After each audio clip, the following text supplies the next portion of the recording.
Otep et Beka Nefer à tous les membres de l'Académie de la culture noire et à tous les fils des Kama en général, à tous les fils des Katiopa et tous les fils de l'Afrique, comme généralement, disons certains, les noms kamites l'appellent encore. Un nom que nous avons généralement essayé de repousser. Aujourd'hui, nous sommes sur les plateaux de l'Académie de la culture noire kémétique et nous retournons envers vous pour discuter d'un nouveau sujet. Le titre de sujet, comme vous le voyez sous impression, est la destruction avancée définitive des Noirs contre la Renaissance kémétique. Et le sujet sera entretenu avec votre Neb, Kinkela Wamazulu Kufu Imhotep Atumbra, Neb de l'Académie de la culture noire kémétique et Neb du père Ankh Mteuti, c'est-à-dire du sanctuaire de la vie des disons, des Teuti.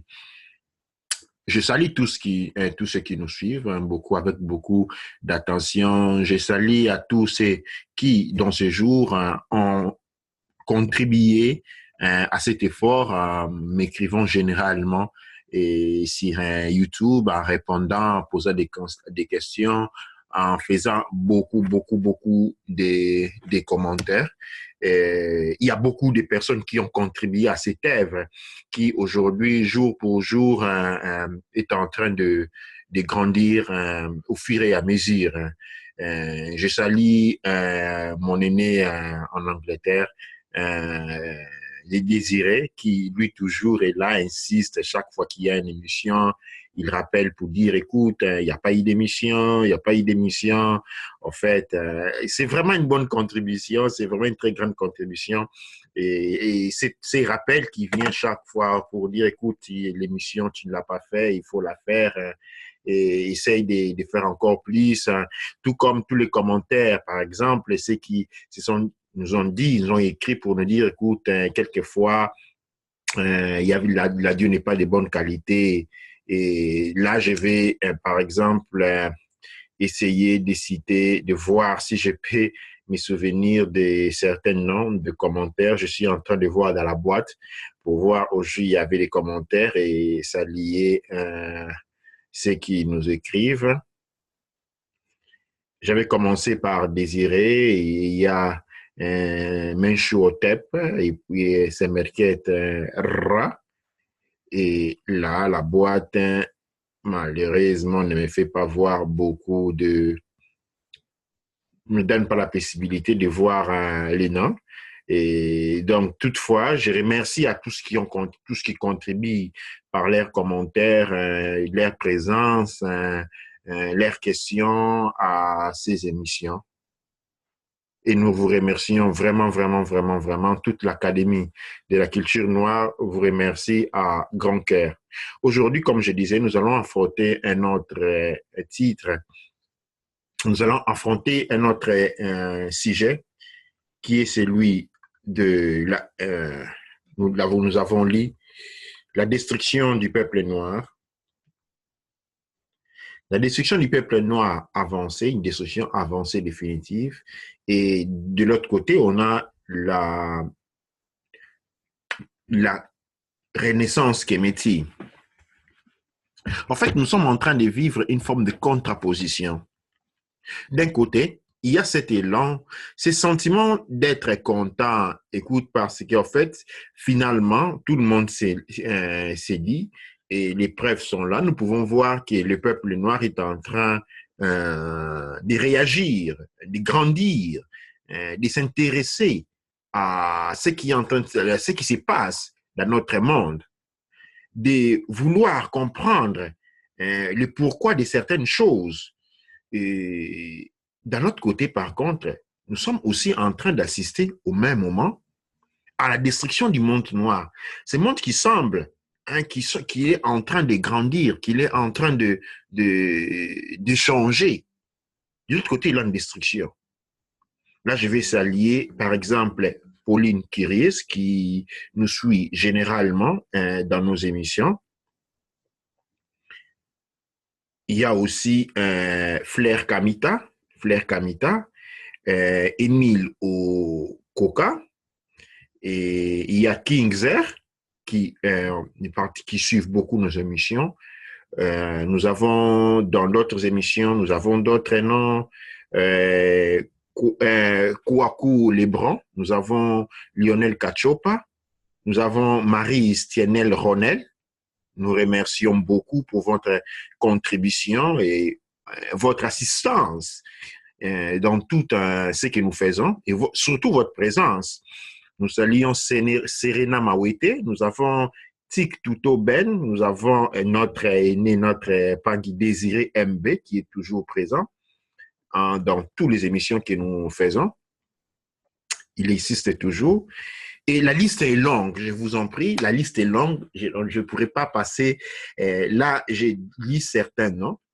Et aujourd'hui encore, c'est toujours vers vous, c'est plaisir de partager avec vous. Je prends beaucoup de temps avec mon aîné Désiré, qui lui connaît beaucoup le monde africain et durant nos longues conversations téléphoniques contribue beaucoup à ces émissions parce que il connaît beaucoup, il connaît beaucoup de l'histoire de notre peuple. Quand je parle des peuples, je parle des peuples noirs.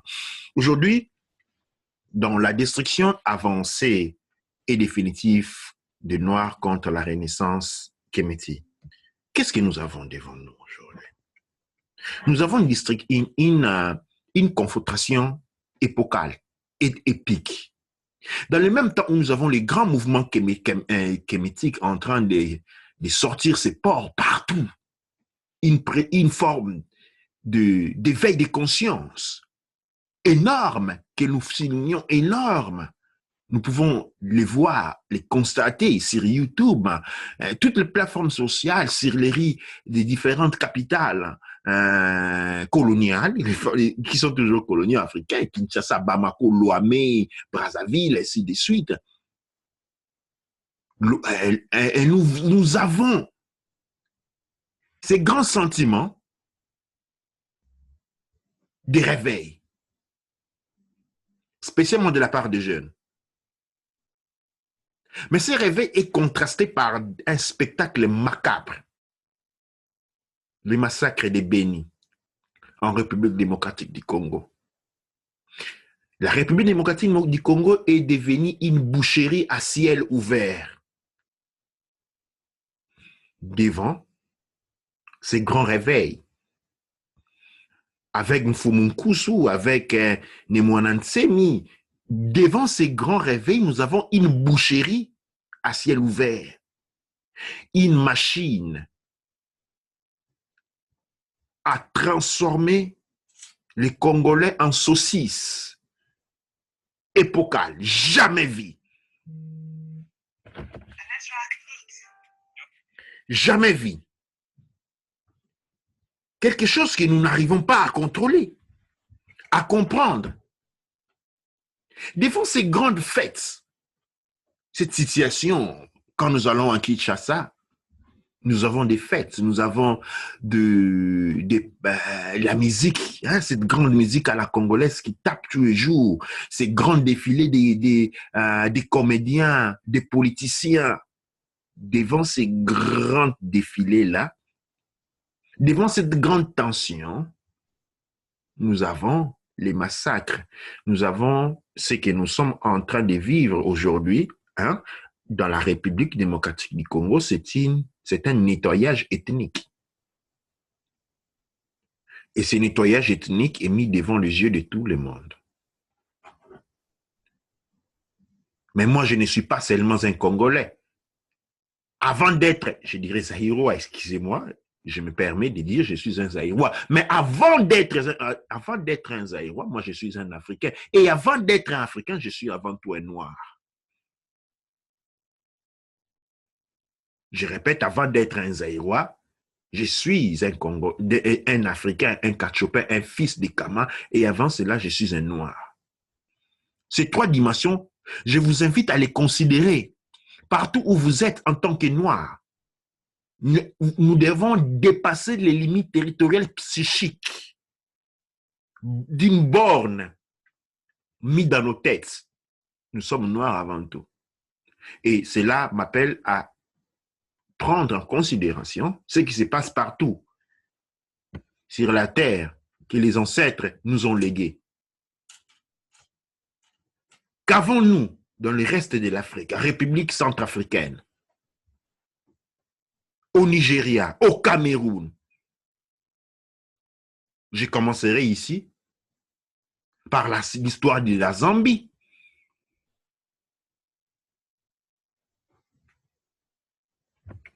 Que dit cette histoire de la Zambie?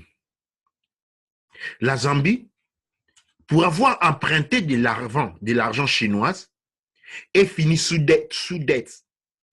Et de cette dette aujourd'hui, la Gambie a été pratiquement confisquée. Mais il ne s'agit pas seulement de la Gambie. La Chine a versé ou a prêté des billions de dollars à Djibouti qui ne peuvent pas payer. Eh bien, la Chine a confisqué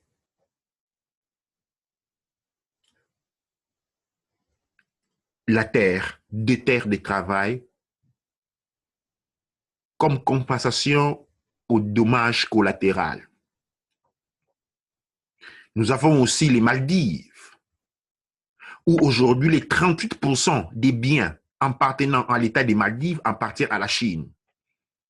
Les Madagascar est sur la voie d'être confisqués. Les territoires nationaux vont être confisqués pour dommages collatéraux. Là, en Zambie, nous en avons parlé. L'Éthiopie est sur la voie. Le Kenya, dont aujourd'hui les 70% des ressources minérales appartiennent à la Chine comme conséquence des dommages collatéraux. La République démocratique du Congo est en chemin.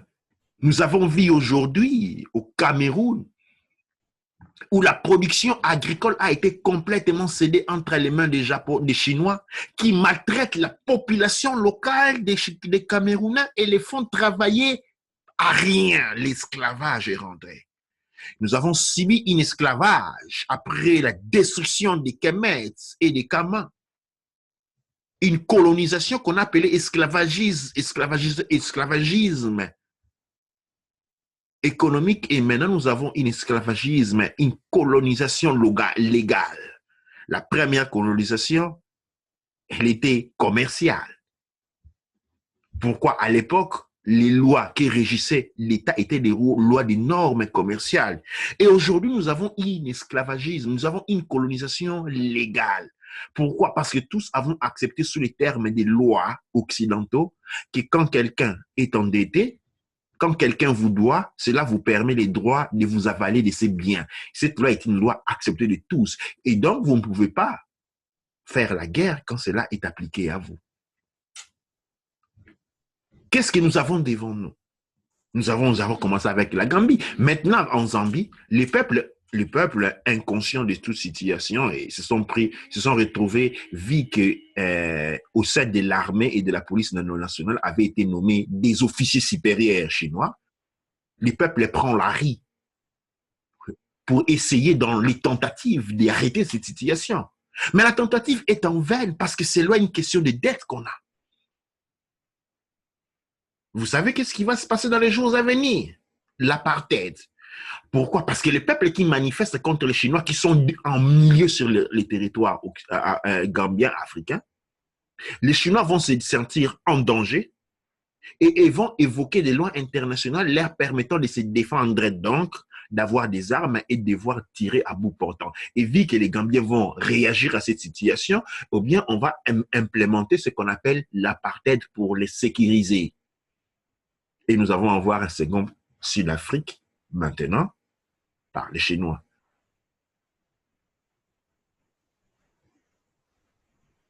Mais la situation ne s'arrête pas seulement là.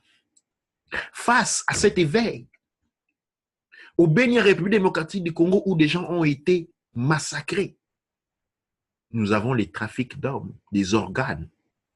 Les trafics des organes qui ont fait la une à Londres depuis l'année passée, à cette année. Les enfants noirs ont commencé à mourir comme des petits chignons. Et comme la communauté noire n'est pas très alerte, on n'a pas essayé de faire des enquêtes pour voir quand on enterrait les enfants si leurs organes étaient complets. Mais nous savons que déjà à Londres, déjà en Angleterre, il existe ce grand marché d'organes d'enfants noirs.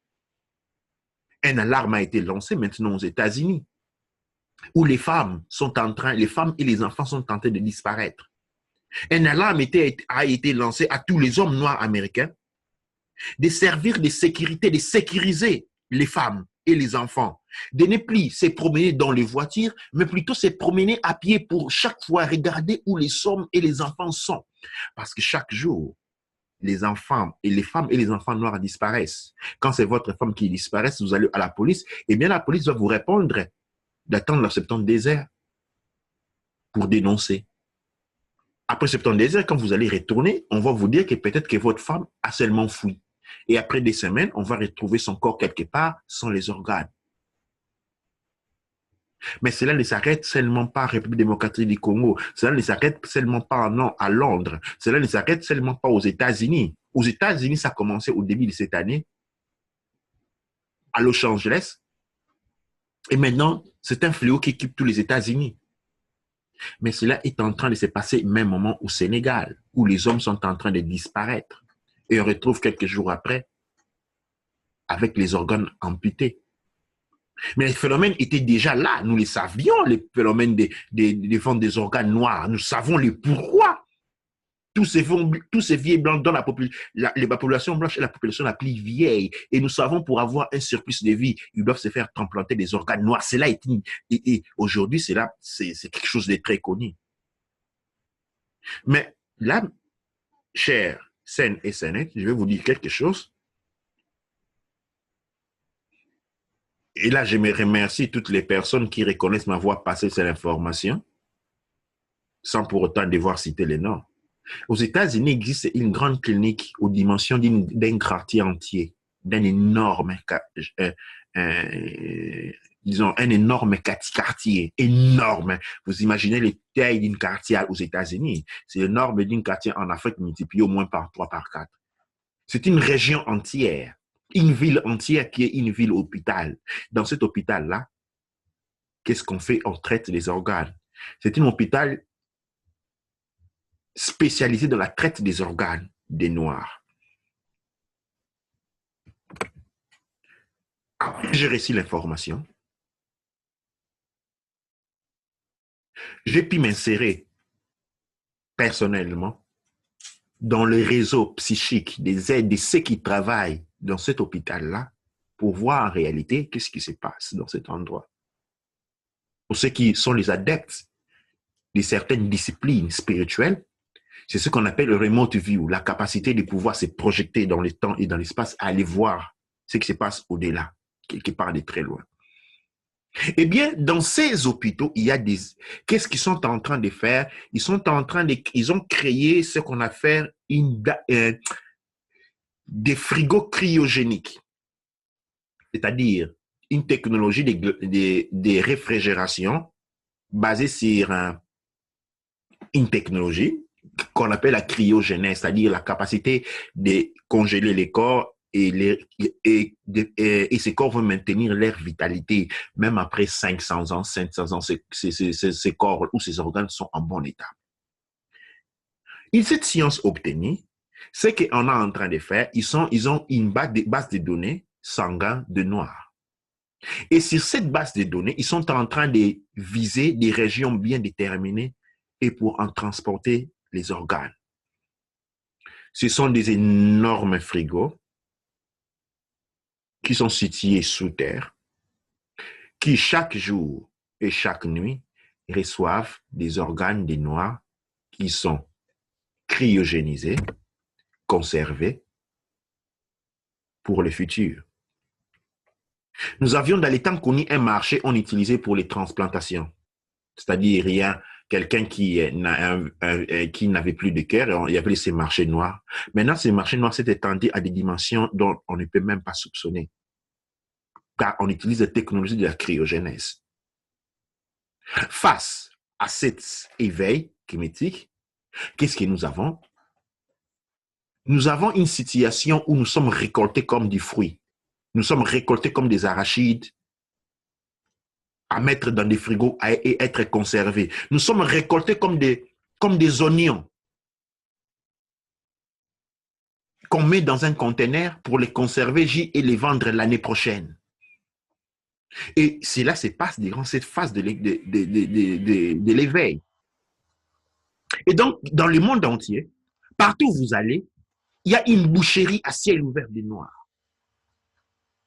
Une boucherie à ciel ouvert. Pourquoi cela est-il possible? Cela est rendu possible, pourquoi? Parce que nous vivons dans un état d'inconscience collective. C'est comme si nous sommes sous charme, hein, comme on dirait en lingala, Loki Bisso. Et nous sommes en train de voir ce qui se passe devant nous sans la possibilité de réagir. Comme j'ai vu une vidéo sur YouTube d'une fille à Kinshasa qui se fait prendre par des policiers et il y a un groupe de 4-5 jeunes garçons qui sont assis et demandent l'intervention de quelqu'un pour les aider. Mais ils sont là, sur place, ce sont 5 garçons qui sont assis et regardent. Vous savez pourquoi vous réagissez comme ça? Eh bien, aujourd'hui, je vais vous le dire. Nous appelons ça les mangamizi. Durant l'esclavage, les dressages de l'homme noir,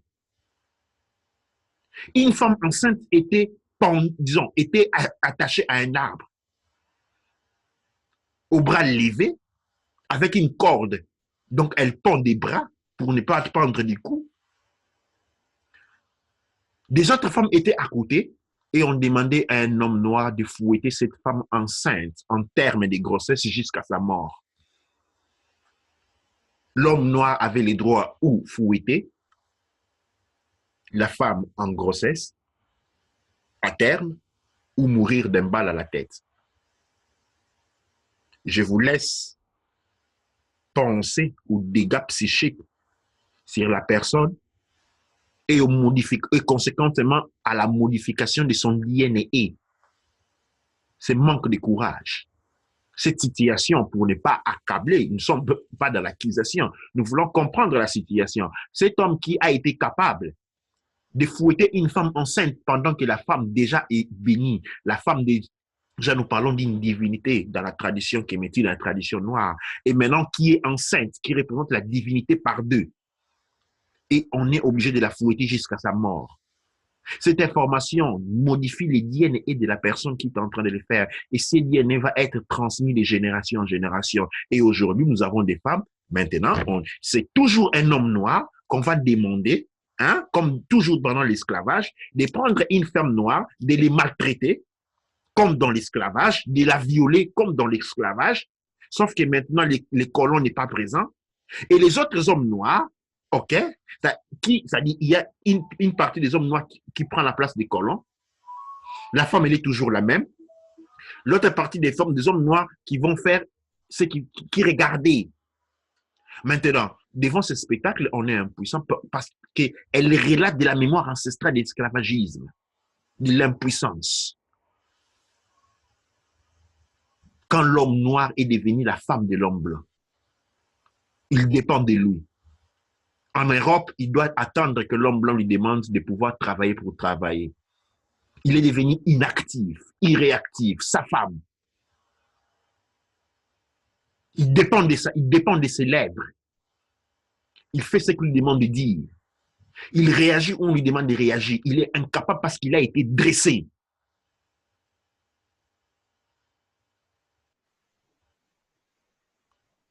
Impuissant. Il est devenu une femme. Quand je dis il est devenu une femme, la femme de l'homme blanc, c'est parce qu'il est devenu tefnout. Une énergie inactive, passive, réceptive. Il est là, il attend.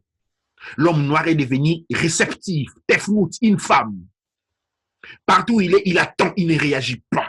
L'homme réagit. L'énergie chou, l'énergie de la chaleur réagit, rentre en action.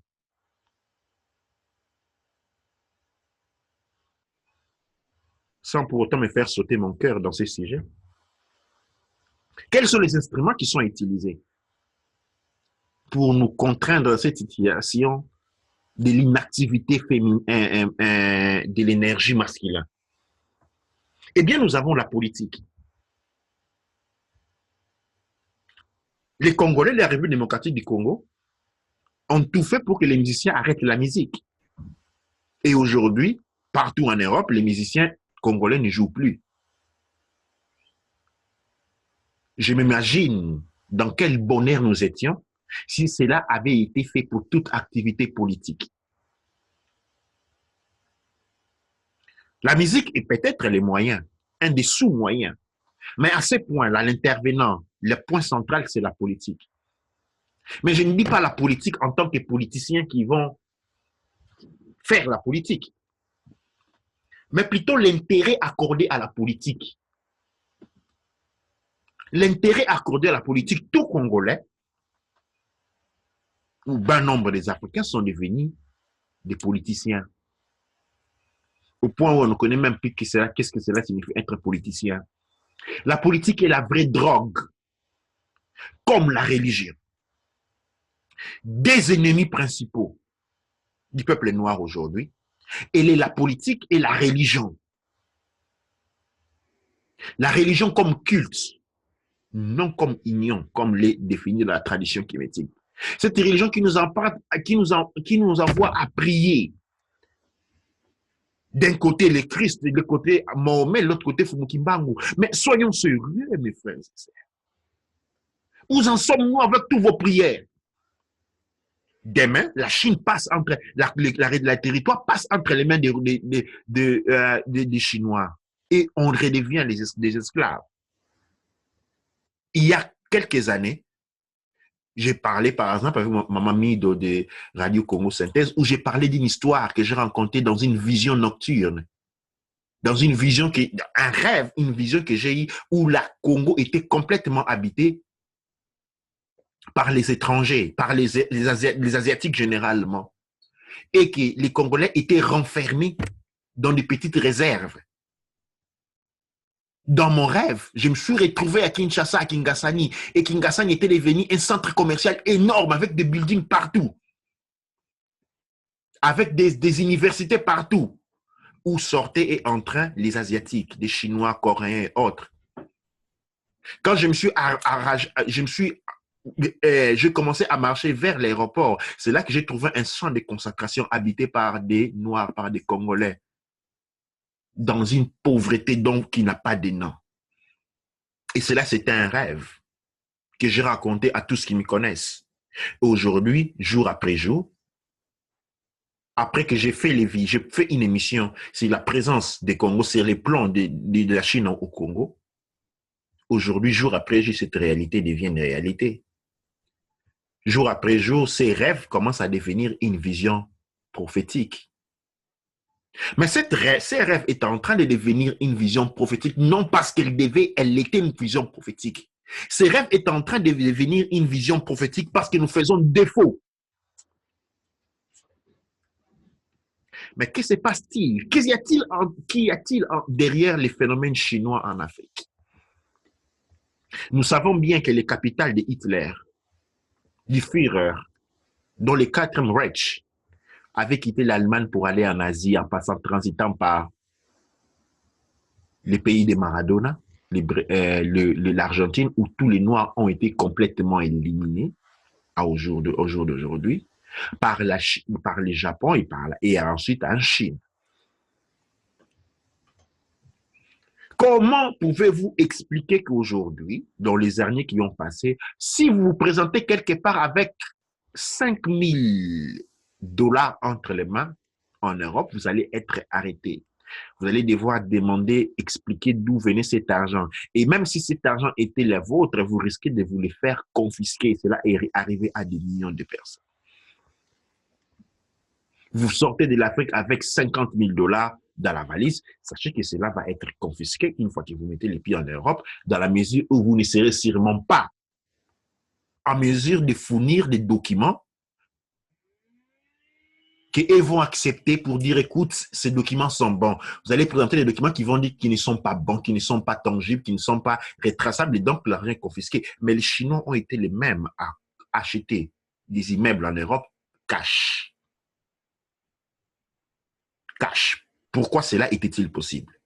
Eh bien, rapidement, je veux vous raconter une petite histoire. Et le fait que nous vivons hors de notre tradition a fait que nous avons oublié beaucoup. quand Kemet tomba, quand l'Égypte antique tomba, elle tomba parce qu'en première année, elle a été envahie par les Asiatiques. Les Asiatiques ont envahi Kemet comme des marchands, comme des agriculteurs, comme des commerçants, et ils ont commencé à empoisonner les pays de l'intérieur en mettant des poisons dans les aliments, dans l'eau, dans les produits de beauté, à créer des désordres, en créant des petites cellules ont été implantées partout, les cellules asiatiques. Après cela, les Arabes arrivent le long des royaumes et commencent à pratiquer de l'esclavagisme, à attaquer des villages, à prélever les hommes et les castrer après des violences sexuelles. Et c'est pas après maintenant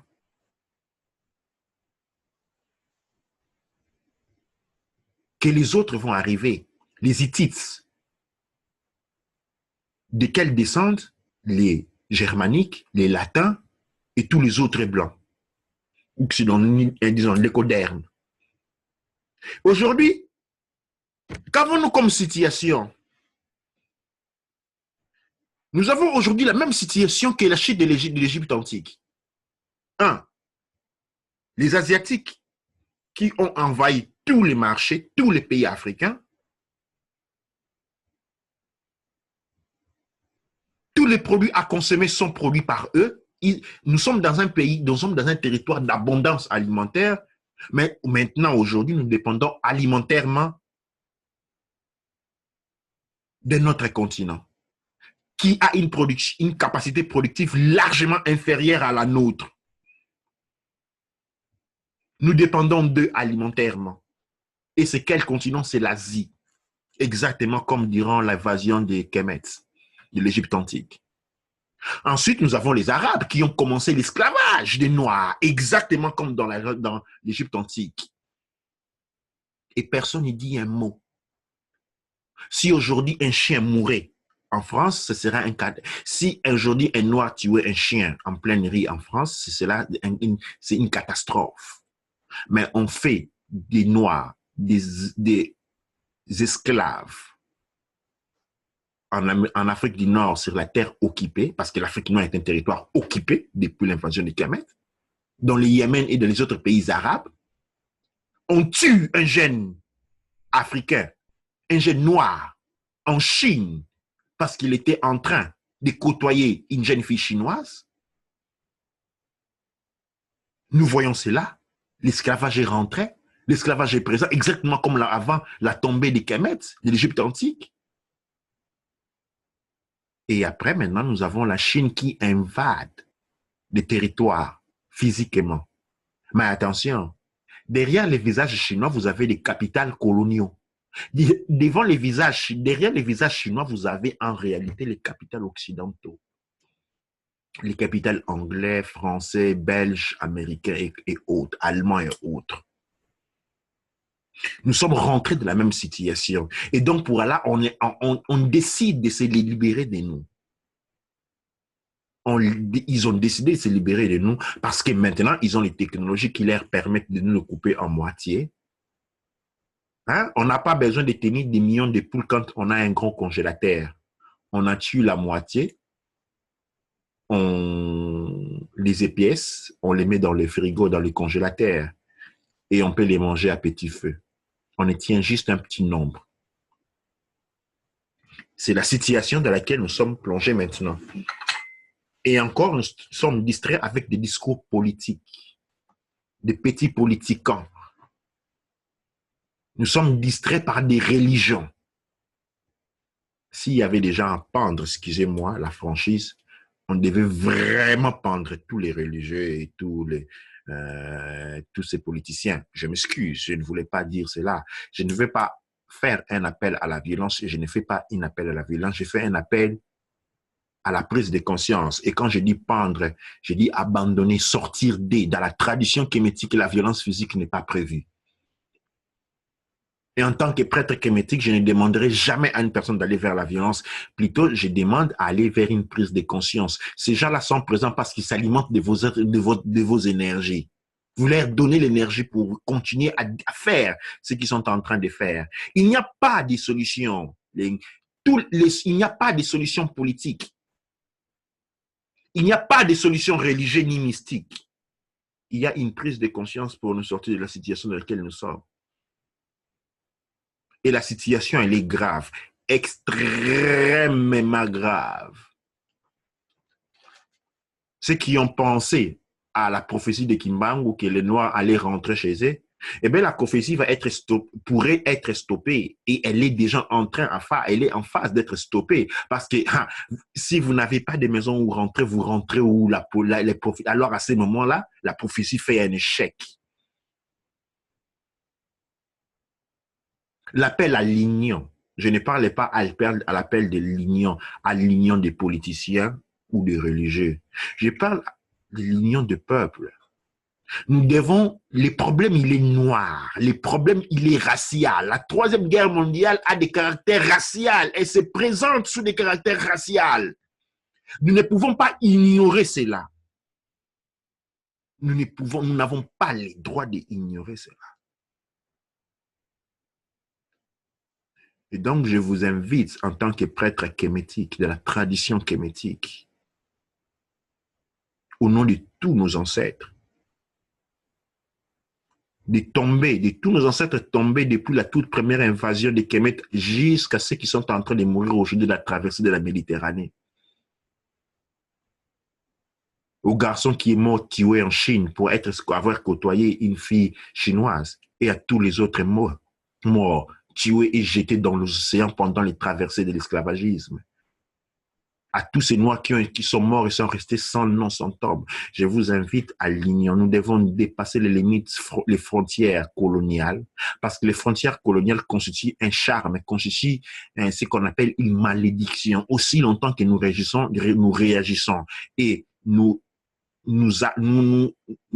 agissons dans les limites de ces limites territoriales, nous sommes sous l'enchantement. Nous ne pouvons rien réaliser. Nous devons oublier, nous devons nous abandonner de ces identités que nous avons aujourd'hui pour réembrasser l'identité de nos ancêtres pour lesquels nous sommes la même personne. Nous devons apprendre nous devons nous faire la paix entre nous pour réagir contre l'ennemi. L'ennemi est en train de gagner parce que nous sommes divisés de l'intérieur. Les différents conflits que nous avons entre peuples de Kama ne font que renforcer et donner plus de pouvoir à l'ennemi. Nous devons nous serrer la main, nous unir.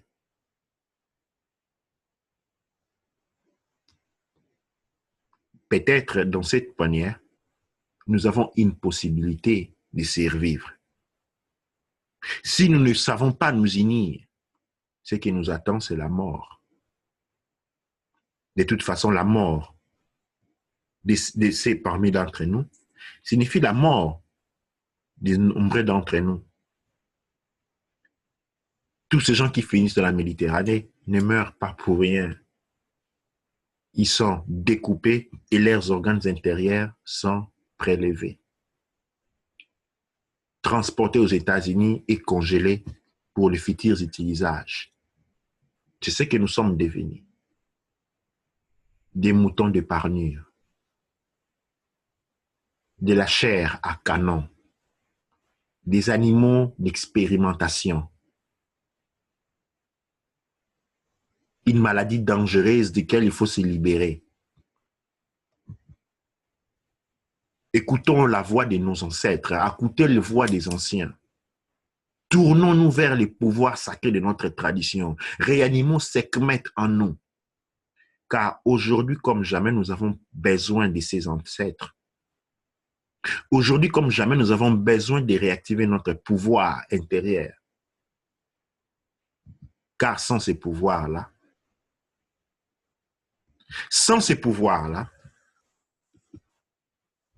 eh bien, nous n'aurons pas beaucoup à faire. Sans ces pouvoirs-là, la guerre est finie. Vous devez réaliser que le Créateur a créé le monde par son pouvoir spirituel. Le monde ne peut agir que par son pouvoir spirituel. C'est aujourd'hui, je vous demande tous de vous mettre à la quête de votre pouvoir spirituel. Vous en avez tous. Que personne ne puisse vous dire que vous êtes juste un être humain. Non, absolument pas. Chacun de nous était révélé créateur. Et en tant que révélé créateur, nous avons les mêmes propriétés en nous que les créateurs. Aujourd'hui comme jamais, nous devons nous lancer tous à la recherche de ce pouvoir spirituel. Mais ce pouvoir spirituel passe à travers la compréhension de l'interdépendance et de la cohésion. Divisés, nous sommes morts. Ceux qui sont morts, nous ne les connaissons même pas, nous ne les sentons même pas, parce que nous sommes déconnectés des uns des autres et déconnectés du Créateur. Abandonnez les églises, à moins que vous avez choisi de mourir. Abandonnez les partis politiques, à moins que vous avez choisi de mourir. Les actions des églises et des partis politiques ont porté seulement à des morts. Nous devons nous réconcilier avec notre mémoire ancestrale, avec les anciens. Matique, bien entendu. Et peut-être, et je dis peut-être, nous avons une chance. Dans les cas contraires, nous sommes condamnés à l'extermination parce que vous devez réaliser ce qu'il est question ici. C'est un nettoyage racial. Il s'agit d'un nettoyage racial et pas d'autre. Dans l'espoir que mes paroles puissent trouver de la place dans vos cœurs, je me retourne vers les créateurs et dans la langue de mes ancêtres, je leur dis: Nuk penuk kuts, nugar penuk kuts, nugar kuts. Amasu empa emra sangsu, emenra empa emra, au kuaura manketipa erura.